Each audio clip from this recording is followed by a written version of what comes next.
Have you ever wandered through an old ghost town and wondered how it became a ghost town in the first place? That's exactly the question me and my cameraman set out to answer. We made it our goal to visit 2 different ghost towns in southern Ontario. Join us as we unravel the mysticism behind some of Ontario's oldest settlements.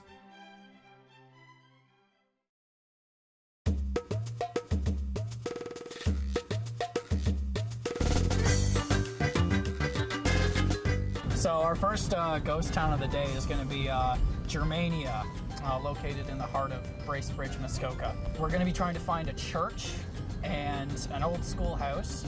We're about to get a face full of Germania.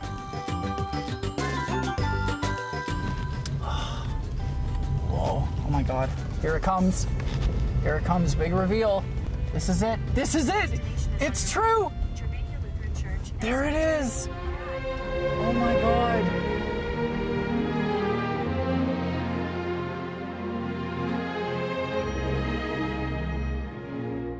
Upon arriving in Germania, we quickly found what we were looking for.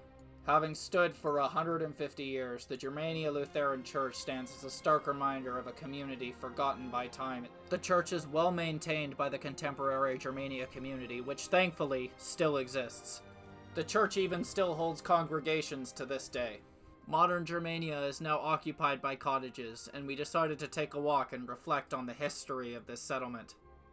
Germania began in the 1870s when a group of German settlers decided to start clearing the land. Throughout the following decades, Germania would initially thrive, with a blacksmith, a post office, and an abundance of food. However, come the 1920s, Germania began to stagnate. Both the town mill and its ultimate replacement would burn down in dramatic fashion. This ultimately crippled Germania's lumber economy and drove many settlers to new frontiers. Throughout the mid-1900s, Germania's various institutions would ultimately close, and Germania would slowly wither away until 1960, when the closure of the local schoolhouse would finally end the pioneer village for good.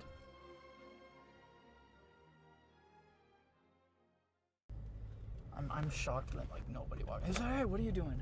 Usually it's always like fucking like, you know, people see a camera and they get spooked. Yeah. You know what I mean? Conjunction, junction, what's your function? So we're going to Falkenberg Junction, or what was Falkenberg Junction. Not much remains of this historic site, but an old ruined sawmill. And we're gonna go see the remains of it, if any, exist. We're hoping to find the sawmill. After our success with Germania, we thought finding the ruined sawmill in Falkenberg Junction would be easy, but we were in for a nasty surprise. As it turns out, not every old world relic is as easy to track down as typing something into a GPS. See what we can find. I wish there was somewhere to park, but c'est la vie. You saw my ass there, didn't you? A little bit. Okay. We decided to start our search in the woods beyond the Pioneer Cemetery. The grim reality of many ghost towns is that all you'll often find are foundations of old buildings that have been slowly reclaimed by nature for several decades.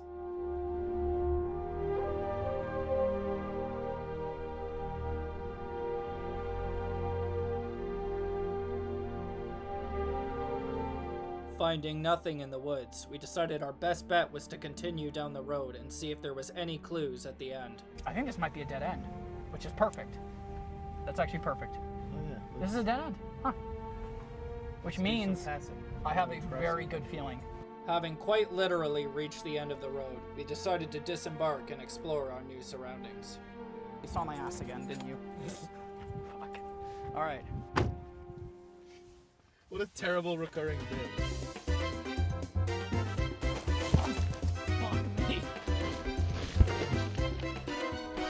So it's here somewhere.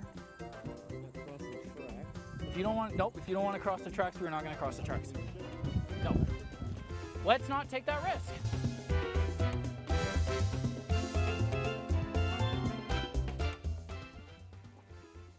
Dude, I'm scared of bears.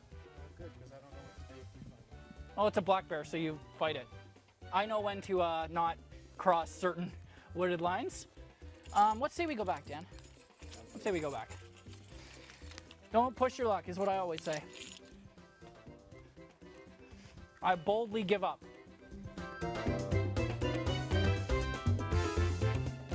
Ah, man. We're out here in the boonies trying to find the ruins of something, of a picture that was taken like 15 years ago. What am I doing with my life, man? I should be having kids, getting married, buying a house. Oh. Frustration at our lack of findings was mounting, but after some quick research online, I finally zeroed in on the true location of the sawmill. However, destiny would impede our progress yet again. Oh, there it is. There's our first private property sign. It took us this long to find one. I'm not gonna go past it, I'm just gonna go up to it.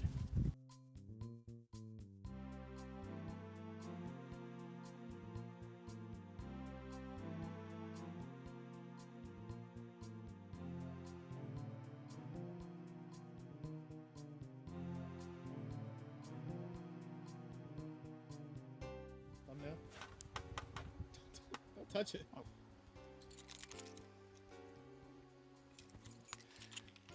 We're not lawbreakers, we're filmmakers. With our hopes of legally finding the sawmill destroyed, we decided to get in the car and backtrack to another point of interest that we passed by on the way into Moore Road, but not without stopping at the very place where Falkenberg once stood.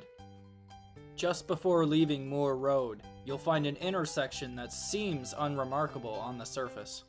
This intersection was where two major roads, Muskoka Road and Perry Sound Colonization Road, met, and it was also here where the town's hotel was established.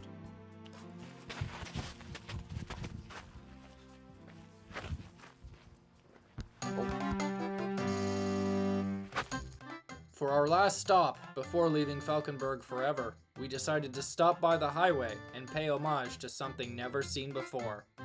Another church. You can tell just how old it is simply by the sign alone, simply by the status of it. For early pioneer settlements, churches served a much broader purpose than simply being a place of worship.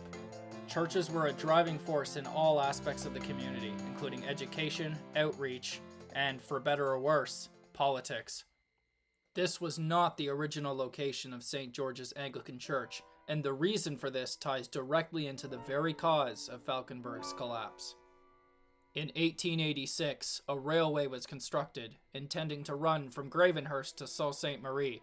However, when the railway reached Falkenberg Junction, it was instead built 3 kilometers away from the community, which, for the time, would lead to disastrous consequences.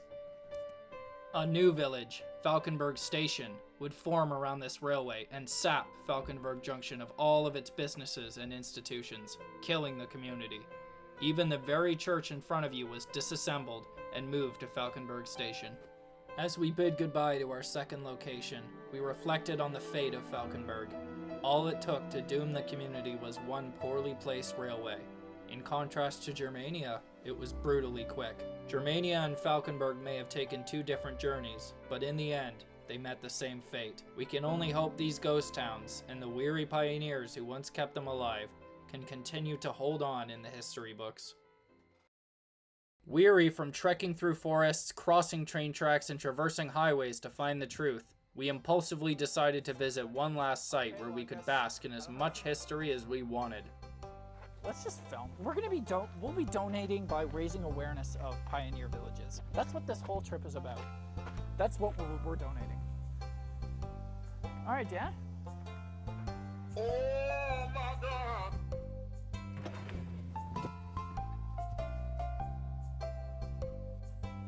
We are also here. Oh no, it's too normie for me. Do you know what I mean? Like, they're all numbered, you're on like a guided self-tour. It's just not authentic.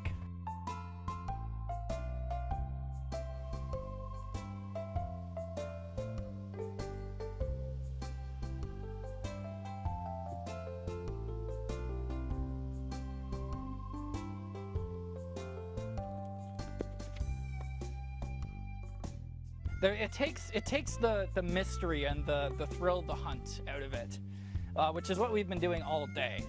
So it's a nice little pit stop, but I'm a little disappointed, to be honest. It just doesn't feel, it's just not what I set out to do today.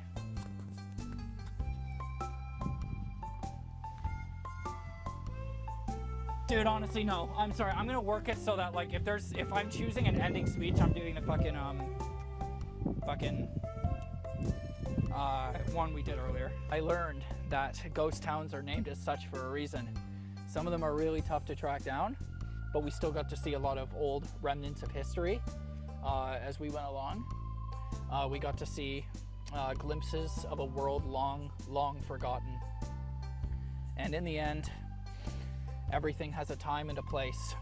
And these ghost towns, their times have passed, but they still sit here, little inklings, if you know where to look. And with that in mind, I think we'll leave this place and let the ghosts of Canada's past rest in what they once called home.